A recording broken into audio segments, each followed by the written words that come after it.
أعوذ بالله من الشيطان الرجيم.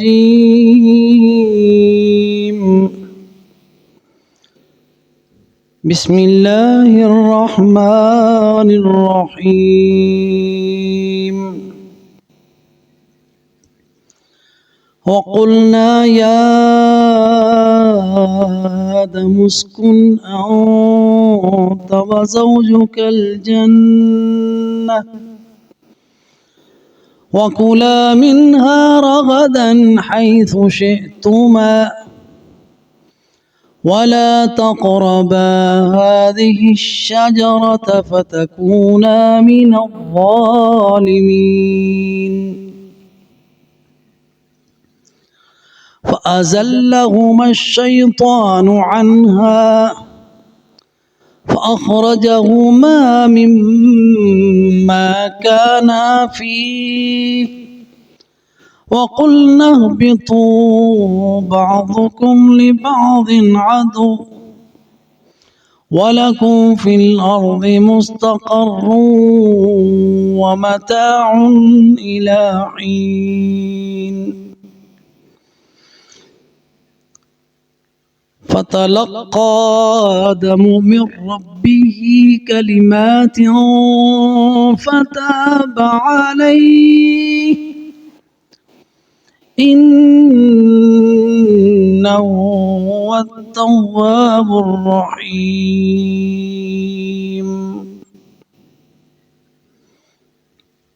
صدق اللہ العظیم. قال کہا یا آدم اے آدم اسکن رہو انت تم وزوجک اور تمہاری بیوی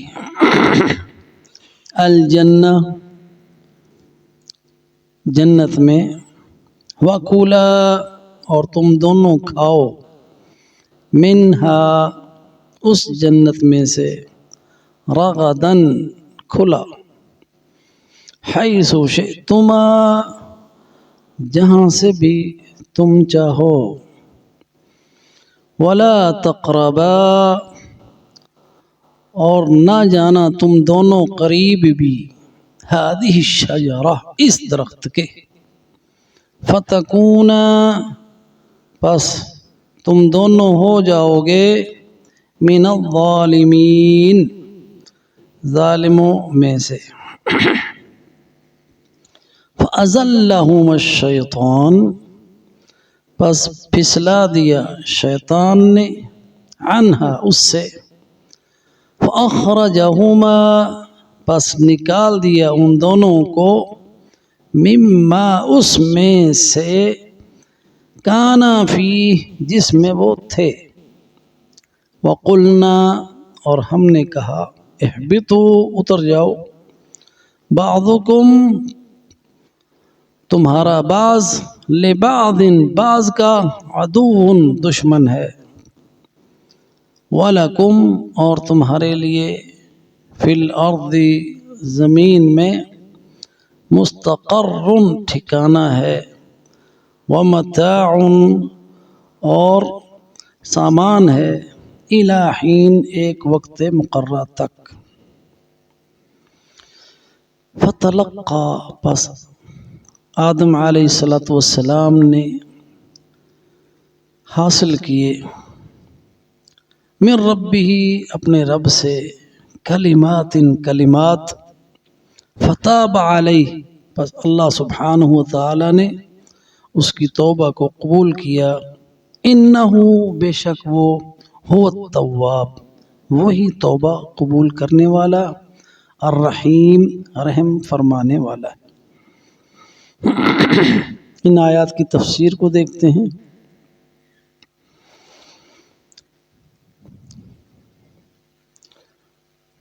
وَقُلْنَا واو عطف کی ہے اور یہ جو پچھلی بات ہے اسی کا تسلسل ہے. وَقُلْنَا اور ہم نے کہا یا آدم اے آدم اللہ سبحانہ و تعالی نے آدم کی تکریم کی کہ آدم کو بلایا یا آدم اس کے نام سے، اور نام اللہ سبحانہ و تعالی نے رکھا، اور مزید تکریم یہ کی کہ انہیں کہا اسکن، ٹھہرو، رہو، سکونت اختیار کرو، انت، تو بھی، وزوجک، اور تمہاری بیوی بھی، الجنہ، جنت میں۔ یہ ایک اور تکریم اور عزت ملی کہ جنت میں گھر مل گئے، ٹھکانہ مل گیا۔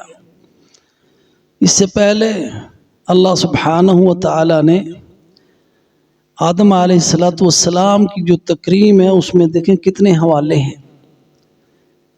پہلا کہ آدم کو اپنے ہاتھ سے بنایا، دوسرا آدم سے اللہ سبحانہ و تعالی مخاطب ہوا، تیسرا اللہ سبحانہ و تعالی نے آدم کو علم دیا اور اس میں اپنی روح پھونکی، فنفخت فیہ من روحی، یہ روح جو ہے اللہ کا امر ہے، یہ کلمہ ہے کن۔ اور یسألونک عن الروح قل الروح من امر ربی،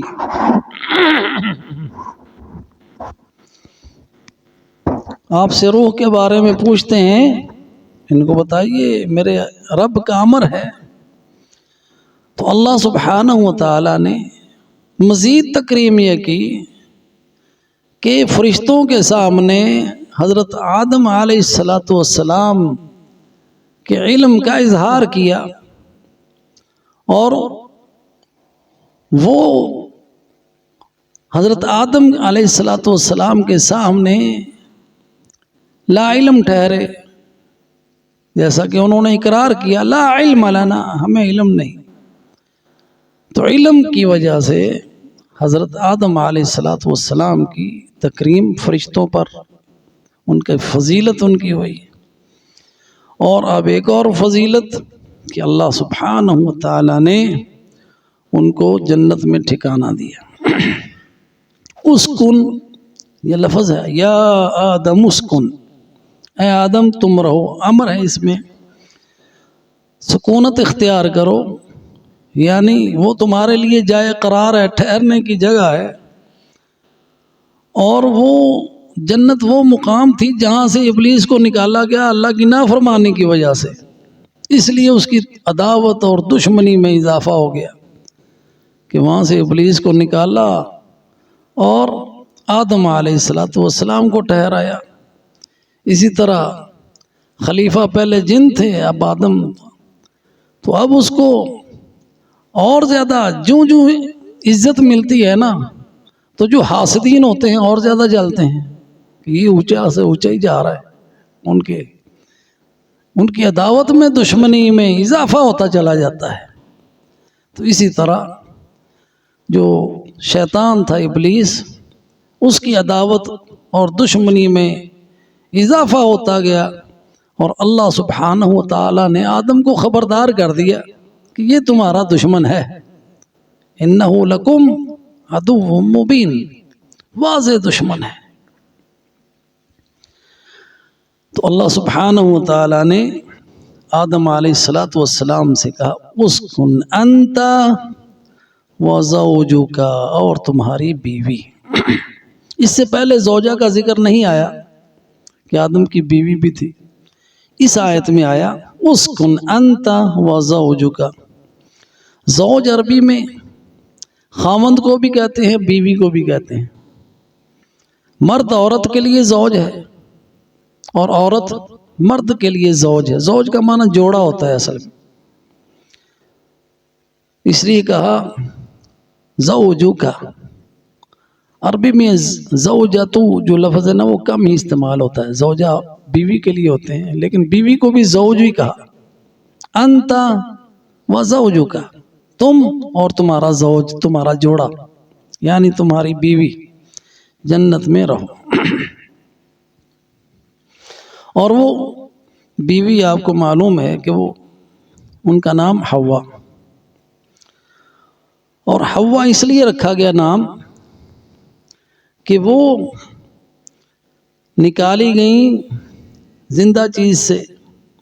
اللہ سبحانہ و تعالیٰ نے آدم علیہ السلام سو رہے تھے اور جنت میں وہ تنہائی محسوس کر رہے تھے، کیونکہ فرشتے جو تھے ان کی نوعیت ہی اور وہ پروں والی مخلوق، ان سے میل ایسا ہے ہی نہیں، تو ان کی اس وحشت اور تنہائی کو دور کرنے کے لیے اللہ سبحانہ و تعالیٰ نے حضرت آدم علیہ السلام کی پسلی سے حضرت حوا کو پیدا کیا، اور ان کو اس سے تکلیف بھی نہیں ہوئی اور پتہ بھی نہیں چلا۔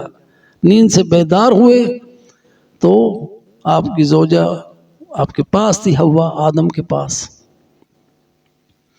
تو اس طرح اللہ سبحانہ و تعالیٰ نے حضرت آدم علیہ السلام کی پسلی سے حضرت حوا کو پیدا کیا، اور ان کو احساس بھی نہیں ہونے دیا، وہ سوئے رہے۔ جب اپنی نیند سے طبعی نیند سے اب بیدار ہوئے تو دیکھا کہ ان کے پاس ان کی بیوی بھی ہے، تو ان سے ان کو محبت بھی ہوئی، انس بھی ہوا، تو وہ جنت والی جو ان کی تنہائی تھی اللہ سبحانہ و تعالیٰ نے وہ بھی ان سے دور کر دی۔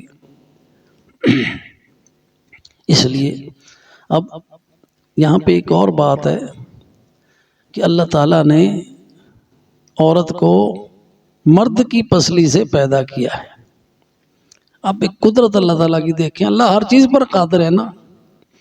اللہ سبحانہ و تعالیٰ نے آدم کو پیدا کیا، آدم کا نہ کوئی باپ نہ کوئی ماں، اللہ ہر چیز پر قادر ہے، بغیر ماں باپ کے پیدا کر دیا۔ اور حوا کو پیدا کیا بغیر کسی عورت کے، مرد سے پیدا کر دیا اس کی پسلی سے۔ تو اللہ قادر ہے، چاہے بغیر مرد کے پیدا کر دے، بغیر ماں کے پیدا کر دے۔ حوا پیدا ہوئی بغیر ماں کے۔ اور ایک اور صورت اللہ چاہے تو بغیر مرد کے پیدا کر دے۔ حضرت عیسیٰ علیہ السلام مریم کو خوشخبری سنائی جبریل نے، تو انہوں نے کہا کیسے ہو سکتا ہے، مجھے تو آج تک کسی بشر نے چھوا تک نہیں ہے۔ فرمایا قال کذالک قال ربک، اسی طرح تیرے رب نے کہا ہے۔ تو حضرت عیسیٰ علیہ السلام کی پیدائش ہوئی ماں کے بطن سے بغیر باپ کے۔ تو اللہ تعالیٰ نے ساری صورتیں انسان میں اکٹھی کر دیں۔ آدم پیدا ہوا بغیر ماں باپ کے، حوا پیدا ہوئی بغیر ماں کے، اور حضرت عیسیٰ علیہ السلام پیدا ہوئے بغیر باپ کے۔ تو عورت جو ہے وہ پسلی سے پیدا ہوئی ہے، اس لیے نبی صلی اللہ علیہ وسلم نے فرمایا کہ پسلی ٹیڑھی ہوتی ہے، اس کو سیدھا کرنے کی کوشش نہ کیا کرو، اگر سیدھا کرنے کی کوشش کرو گے تو ٹوٹ جائے گی، اس کو اسی طرح اس سے فائدہ اٹھاؤ۔ تو عورت میں ٹیڑھا پن ہے، لہذا اس کے جو فوائد ہیں وہ تم حاصل کرو، اس کو سیدھا کرنے کی کوشش کرو گے تو ٹوٹ جائے گی۔ اسی جو سیدھا کرنے کی کوشش کرتے ہیں جھگڑے ہوتے ہیں، طلاق ہوتی ہے، وہ پھر رہ نہیں سکتے۔ تو لہذا اس کو سیدھا نہ کرنے کی کوشش نہ کریں، اس کے ساتھ ویسے ہی گزارا کریں جیسے ہے ٹیڑھی۔ یہ حدیث ہے مسلم شریف کی، حضرت ابو ہریرہ اس کے راوی ہیں۔ فرمایا رسول اللہ صلی اللہ علیہ وسلم نے ان المرأة خلقت من ضلع، نبی صلی اللہ علیہ وسلم نے فرمایا کہ عورت کو پسلی سے پیدا کیا گیا ہے۔ اور ایک روایت میں ہے وَإِنَّ أَعْوَجَ شَيْءٍ فِي الضَّلْعِ أَعْلَاهُ، اور پسلی کا جو سب سے ٹیڑھا حصہ ہوتا ہے وہ سب سے اوپر والا ہوتا ہے، دماغ سب سے زیادہ ٹیڑھا ہے۔ لن تستقیم لك على طریقة واحدة فإن استمتعت بها وبها عوج، اور اگر آپ اس سے فائدہ اٹھانا چاہتے ہیں تو اس ٹیڑھے پن سے ہی فائدہ اٹھائیں۔ یہ انسان کی حکمت ہے کہ اس ٹیڑھے پن کو کس طرح اپنے فائدے میں استعمال کرتا ہے۔ یا آدم اسکن انت وزوجک الجنہ، اے آدم تم رہو اور تمہاری بیوی رہیں الجنہ، جنت میں۔ جنت باغات کو کہتے ہیں، ایسے باغات ہوں جہاں پہ گھنی چھاؤں ہو، درخت ہوں، اور جو زمین جو ہے وہ اس کے اوپر سورج کی شعاعیں بھی نہ پہنچتی ہوں، اتنے گھنے درخت ہوں، اس کو جنہ کہتے ہیں، باغات۔ بس اس کے بعد ہے وَكُلَا مِنْهَا، اور اس جنت میں سے کھاؤ، رغدن، کھلا، جہاں سے تم چاہو، حیث شئتم، جہاں سے دل چاہو، ساری جنت تمہارے لیے، رغدن، کھلا، وسیع، جہاں چاہو جاؤ، جہاں چاہو کھاؤ۔ فَكُلَا مِنْهَا، تو ہاں جو ہے یعنی ضمیر جنت کی ہے، کہ اس جنت میں سے جو کچھ ہے، پھل، پانی، نعمتیں، سب تمہارے لیے ہیں، لیکن وَلَا تَقْرَبَا، تم دونوں نے قریب نہیں جانا۔ یہ مبالغہ ہے نہیں میں، کہ ان کے قریب بھی نہیں ہے، یہ نہیں کہا لا تاکلا، بلکہ یہ کہا ان کے قریب بھی نہیں جانا، مبالغہ ہے کہ اس درخت کے پاس نہ پھٹکنا، اس کے قریب بھی نہیں جانا۔ جیسے اللہ سبحانہ و تعالیٰ نے زنا کے بارے میں کہا ہے نا، وَلَا تَقْرَبُوا الزِّنَا، زنا کے قریب بھی نہ جاؤ، یہ نہیں کی انتہا ہے، یعنی شدت، سختی کے ساتھ منع کیا گیا کہ اس راستے پہ جانا ہی نہیں، وَسَاءَ سَبِيلًا، بہت راستہ برا ہے۔ اسی طرح کہا لا تقربا، یہ الف جو ہے نا دونوں کے لیے ہیں، دونوں آدم اور اس کی بیوی مخاطب ہیں، تم دونوں نے اس کے قریب بھی نہیں جانا۔ ولا تقربا هذه الشجرہ، اشارہ کر کے بتایا یہ ہے درخت، دکھا دیا هذه قریب کے لیے ہے، مؤنث کے لیے، شجرہ مؤنث ہے، اس درخت کے پاس نہیں پھٹکنا۔ ولا تقربا هذه الشجرہ، اگر قریب بھی گئے تو کیا ہوگا؟ فتکونا من الظالمین، بس تم دونوں ہو جاؤ گے ظالموں میں سے، اپنی جان پر ظلم کر بیٹھو گے۔ فتکونا من الظالمین، اب وہی شجرہ جس کے بارے میں اللہ سبحانہ و تعالی نے کہا کہ اس کے پاس نہیں جانا، اب وہ شجرہ کیا تھا؟ پہلے تو یہ بات کسی نے کہا وہ انگور تھے، کسی نے کہا وہ گندم تھی، کسی نے کہا وہ سیب تھا، واللہ عالم۔ قرآن میں وہ صراحت نہیں ہے نہ احادیث میں، بس یہ کہا کہ اس درخت کے پاس نہیں جانا۔ کون سا درخت تھا؟ واللہ عالم۔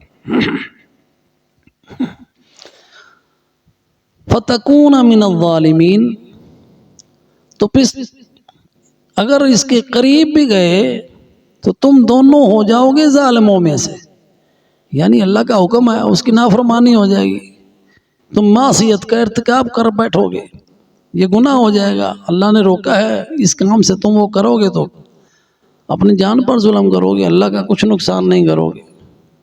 فتکون من الظالمین فَأَزَلَّهُمَ الشَّيْطَانُ، اب شیطان کا رول آ گیا۔ فَأَزَلَّهُمُ الشَّيْطَانُ، ازلہ ہوتا ہے پھسلنا، پھسلا دیا۔ اب پھسلنا قدم کا ہوتا ہے، چکنی مٹی پہ قدم آیا تو پھسل گیا۔ فَأَزَلَّهُمَ الشَّيْطَانُ، تو ان کو اس حکم سے شیطان نے پھسلایا اپنی چکنی چپٹی باتوں سے، اس لیے یہ ایک مانوی چیز تھی کہ انسان چکنی چپٹی باتوں میں آ جائے، تو اس کی باتوں کو تشبیہ دی گئی ایسی مٹی سے، ایسی پھسلن سے جہاں پہ انسان کا قدم پھسل جاتا ہے، اور ان کی اس لغزش کو اللہ سبحانہ و تعالیٰ نے تشبیہ دی پھسلنے سے، پوری ایک تصویر ہمارے سامنے آ گئی کہ جیسے کوئی آدمی پاؤں رکھے پھسلن والی جگہ پہ اور وہ پھسل کے گر جائے، تو ان دونوں کو پھسلا دیا۔ فَأَزَلَّهُمَا، پھسلایا کس نے؟ شیطان نے۔ فَأَزَلَّهُمَا الشَّيْطَانُ، شیطان نے ان دونوں کو پھسلا دیا۔ فَأَزَلَّهُمَا الشَّيْطَانُ، تو ان کے اس گناہ میں گرنے کو اللہ نے پھسلنے سے تشبیہ دی۔ اس درخت کے پھل کا کھانا گویا کہ ایسا گڑھا تھا جس میں شیطان نے ان کو دھکا دے دیا، وہ اس میں گر گئے۔ فَأَزَلَّهُمَا الشَّيْطَانُ، اس معصیت میں وہ گر گئے۔ فَأَزَلَّهُمَا الشَّيْطَانُ عَنْهَا، فَأَزَلَّهُمَا الشَّيْطَانُ عَنْهَا، شیطان نے یعنی اس درخت کی وجہ سے ان کو پھسلا دیا۔ اور ایک معنی انہا کا ایک معنی شجرہ بھی ہے کہ اس درخت کے سبب سے پھسلا دیا، اور ایک معنی اس کا جنت بھی ہے، اس جنت سے پھسلا دیا کہ اس جنت سے نکلوا ہی دیا جس جنت میں وہ تھے۔ فَأَزَلَّهُمَا الشَّيْطَانُ عَنْهَا، اس جنت سے ان دونوں کو نکال ہی باہر کیا۔ فَأَزَلَّهُمَا الشَّيْطَانُ عَنْهَا، اس کے بعد ہے فَأَخْرَجَهُمَا مِمَّا كَانَا فِيهِ، بس ان دونوں کو نکال دیا مما، جن نعمتوں میں وہ تھے۔ یہ ماں جو ہے نا شامل ہے کہ جنت کے کتنے انعامات تھے، کتنا کھانے پینے کو تھا، کتنے مزے تھے، کیسے کیسے لباس تھے، جو بھی سہولتیں تھیں مما، جتنی بھی جنت کی، ان سب سے ان کو نکال دیا۔ فَأَخْرَجَهُمَا مِمَّا كَانَا فِيهِ،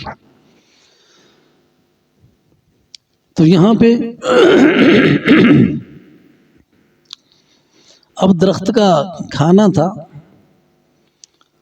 وَقُلْنَا اهْبِطُوا، اللہ کا حکم آ گیا اتر جاؤ۔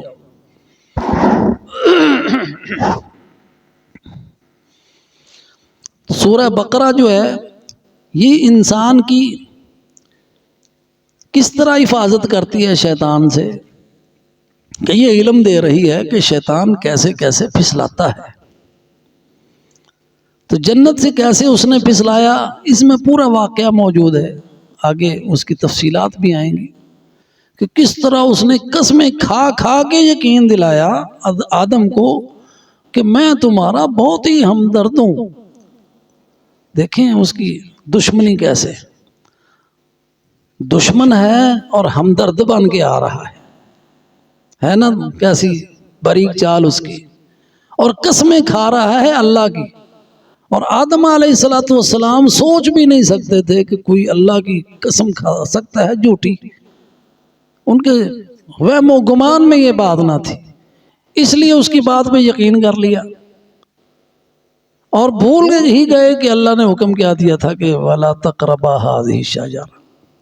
تو اس کا حملہ کیا ہوتا ہے کہ وہ ایسا سبز باغ دکھاتا ہے کہ اللہ کا حکم ہی انسان کو بھلا دیتا ہے۔ یہ شیطان کا حملہ ہے۔ فَأَزَلَّهُمَا الشَّيْطَانُ، یہ اس کا پھسلانا ایسے ہوتا ہے۔ اور ازلہ کے اندر ایک اور بات کہ اس کی باتیں بڑی خوبصورت ہوتی ہیں، چکنی چپٹی ایسی باتیں، جس سبز باغ ایسے دکھاتا ہے کہ بس یہ تو بہت ہی ہمارا ہمدرد ہے۔ یہ شیطانی عمل ایسا ہوتا ہے، اللہ کا حکم بھول جاتا ہے اور اس کے سبز باغ کو سمجھتا ہے کہ وہ حقیقت ہے، اور وہ حالانکہ وہ فریب کر رہا ہوتا ہے، فریبی ہوتا ہے، مکاری کر رہا ہوتا ہے، جھوٹ بول رہا ہوتا ہے۔ جھوٹ کیا بولا؟ کہا اے آدم افلا ادلک علی شجرۃ الخلد وملک لا یبلی، اب جنت میں رہ رہے ہیں تو کہا ایسا درخت نہ بتاؤں کہ ایسی بادشاہت ملے گی جو کبھی کمزور نہیں پڑے گی، ہمیشہ طاقتور بادشاہ تم رہو گے، کبھی پرانی نہیں ہوگی، اور ہمیشہ ہمیشہ کے لیے۔ اب آدم علیہ السلام اس فریم میں آ گئے کہ ایسی بادشاہت مل جائے گی، اور وہ درخت وہی کھلا دیا کہ یہ درخت کھا لو، بس ہمیشہ ہمیشہ کے لیے بادشاہ بن جاؤ گے۔ شجرۃ الخلد و ملک لا یبلا، موت بھی نہیں آئے گی، ہمیشہ کے لیے رہو گے۔ تو یہی کام اب ہم دیکھتے ہیں کہ ایسے سب لوگ کر رہے ہیں، شیطانی عمل جو اللہ کے احکامات کو بلا دیتے ہیں۔ صورت ناصح کی ہے، بزرگ کی ہے، شکل و صورت ایسی بناتے ہیں کہ انسان فریم میں آ جاتے ہیں، اور کہتے کیا ہیں کہ جہنم سے بچا لیں گے ہم آپ کو، تو کرو کیا، بس نذرانہ دے دو، ہمارے لنگر میں اتنے پیسے ڈال دو۔ تو یہ فریب ہے ان کا۔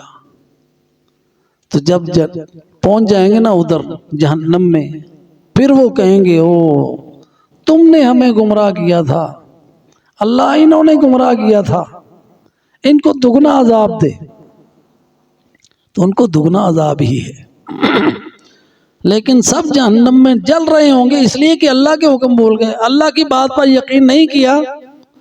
اللہ نے کہا، احکامات دیے، ایمان لانے کے، عمل صالح کے، نمازوں کے، روزوں کے، انہوں نے کہا نمازیں روزے تہاڈی ضرورت ہی کوئی، اسی جو ہے نمازاں پڑھنے واسطے، اہیں بڑیاں نمازاں تہاڈیاں بھی یہیں پڑھ دیاں گے، تہیں بس کری جو کرنا ہے، بس ساڈی بیعت کر لو تو تہیں پار ہی پار جے۔ تو یہ شیطانیت ہے۔ فَأَزَلَّهُمُ الشَّيْطَانُ، اس طرح شیطان گمراہ کرتے ہیں لوگوں کو، آج بھی گمراہ کر رہے ہیں۔ اور انسان گمراہ کس وقت ہوتا ہے؟ جب اللہ کا حکم بول جاتا ہے اور سمجھتا ہے یہ تو آسان سا کام ہے، وہ مشکل ہے، نمازیں پڑھنا، روزے رکھنا، یہ تو مشکل کام، یہ سوکھا کام میں کر دیں۔ حضرت صاحب بس تو ساڑا خیال ضرور رکھنا، انہوں پھر پوری طرح کوشش کر دینے خوش رہے، گڈی دے دیو، بابے اور دا گھر بنا دیو، مکان بنا دیو، کوٹھی بنا دیو، لنگر چلا دیو۔ خیر، فَأَزَلَّهُمَ الشَّيْطَانُ عنها فأخرجهما مما كان فيه وقلنا اهبطوا، اب کہا سب اتر جاؤ۔ اب یہ جمع کا صیغہ آ گیا، تین کم از کم یا اس سے زیادہ۔ اب ان میں اہبطوا میں حضرت آدم، ان کی بیوی اور شیطان، یہ تینوں تھے، ان سب کو کہا اتر جاؤ۔ فقلنا اهبطوا، اتر جاؤ۔ تو اترنا جو ہے اونچے مقام سے ہوتا ہے، جنت چونکہ اونچا مقام ہے، زمین نیچے ہے، اس لیے زمین پہ اتار دیا۔ بعضکم لبعض عدو، اب تم ایک دوسرے کے دشمن ہو، بعضکم لبعض عدو، اب یہ بعض کا دشمن ہوگا۔ اس میں ایک عداوت تو بنی آدم کی، آدم کے ساتھ ہے کہ انسان ہی آپس کے ایک دوسرے کے دشمن ہیں، جیسے جنگ جدال ہو رہے ہیں، ایٹم سب سے زیادہ انسانوں کو مارنے والے انسان خود ہی ہیں، ایسے بم تیار کیے ہوئے ہیں کہ کتنی ہلاکتیں ہو جاتی ہیں۔ بعضکم لبعض عدو، ایک دوسرے کے ساتھ دشمنیاں ہیں۔ تو اسی طرح اور ایک دشمنی شیطان کے ساتھ ہے کہ شیطان اور انسان یہ آپس کے دشمن ہیں، اس لیے فرمایا بعضکم لبعض عدو، اور یہ عداوت جو ہے سری ہے، واضح، اس کے لیے کوئی زیادہ غور و فکر کرنے کی ضرورت نہیں پڑتی۔ انسان کے دشمن ہیں، اور اسی طرح انسان جو ہے اس کا دشمن شیطان ہے، اور وہ ایسا دشمن ہے کہ ہمیں نظر نہیں آتا اور وہ ہم کو دیکھتا ہے، اس کی دشمنی بہت ہی جو ہے خطرناک ہے، اور وہ ایسا دشمن ہے کہ انسان کے اندر بھی سرایت کر جاتا ہے، انسان کے خون کے اندر ایسے دوڑتا ہے، رگوں کے اندر جیسے خون دوڑتا ہے. بعضکم لبعض عدو وَلَكُمْ فِي الْأَرْضِ مُسْتَقَرٌّ، اور تمہارا ٹھکانہ ہے زمین، اب تم زمین پہ رہو گے. وَمَتَاعٌ، اس زمین میں سے اب تم کھاؤ پیو، تمہارے وہاں پہ رہنے کی جگہ ہے، وہاں تمہارے کھانے پینے کی جگہ ہے، وہیں تمہارے لباس ہیں، اور جو بھی چیزیں ہیں اس کی زمین کے فوائد سے تم مستفید ہوتے رہو. وَمَتَاعٌ، استفادہ کرتے رہو زمین سے. اور وہ بھی کب تک؟ اِلَى حِین، ایک وقت مقررہ تک، موت تک ہے، اور آخری وقت وہ قیامت ہے، قیامت تک. تو اس کے بعد آدم کی توبہ کا ذکر ہے، وہ انشاءاللہ ہم کل پڑھیں گے. اللہ سبحانہ و تعالی ہمیں شیطان کے ہر طرح کے جالوں سے محفوظ رکھے، اس کی چالوں سے محفوظ رکھے، اور اللہ سے حفاظت انسان ہر وقت مانگتا رہے. یہ سورہ فلق، سورہ الناس، یہ حفاظت کے لیے ہیں. اسی طرح اعوذ باللہ من الشیطان الرجیم، یہ کلمہ اللہ تعالیٰ نے ہمیں حفاظت کے لیے سکھایا ہے.